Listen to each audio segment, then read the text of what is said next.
از این دنیا میرم شاید فراموشت کنم، شاید با تنهایی بازم هماغوشت کنم. از این دنیای غم سهم دلم تو بودی، همیشه دلتنگ بودم ولی پیشم نبودی.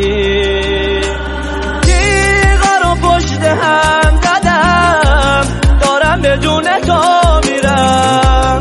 شاید فراموشم کنی ولی اینو بهت میگم، درسته که دوری ازم، حرف رفتن و نزن.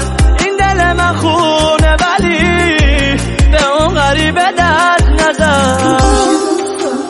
شما رو تو دیدم، تو اسم تو میگم، شما رو تو میدم، مال تو دارم. هر روز با چند تا ماشینی با ما نمیچرخیدی، چون بچه پایینی بودی که با ماشین میاد خرجت میکنه، فکر بعدشم میکنه. با من بودی میگرفتی بهونه، الان با عشق جدیدت رفتی تو خونه.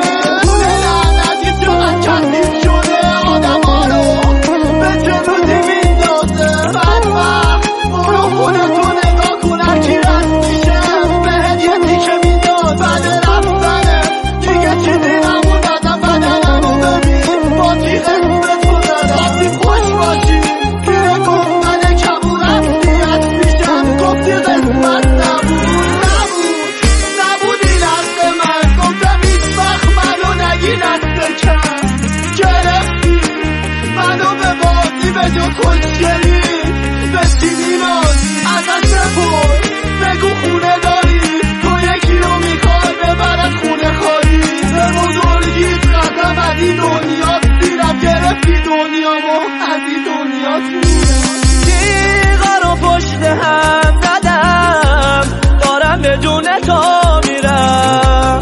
شاید فراموشم کنی ولی اینو بهت میگم، درسته که دوری ازم، حرف رفتن و نزن.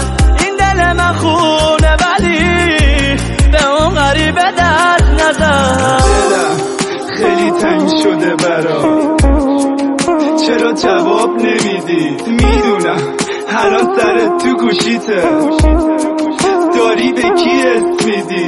شنیدم خیلی خوشگل شدی، خدا تو خودت دیدی. دیوونه با زیاد کار داد دستمو، ببین دیوونه برگرد منو نگاه. من که گفته بودم عاشقتم، بگو پس رد، بگو دردت چی بود. مدیونی به چشای خیس من، خودت گفتی میای پیش من. چطور دلت اومد تنهام بذاری، بری روی دل من پا بذاری. خدا بدی نکردی و رفتی، یادت باشه خیلی پستی.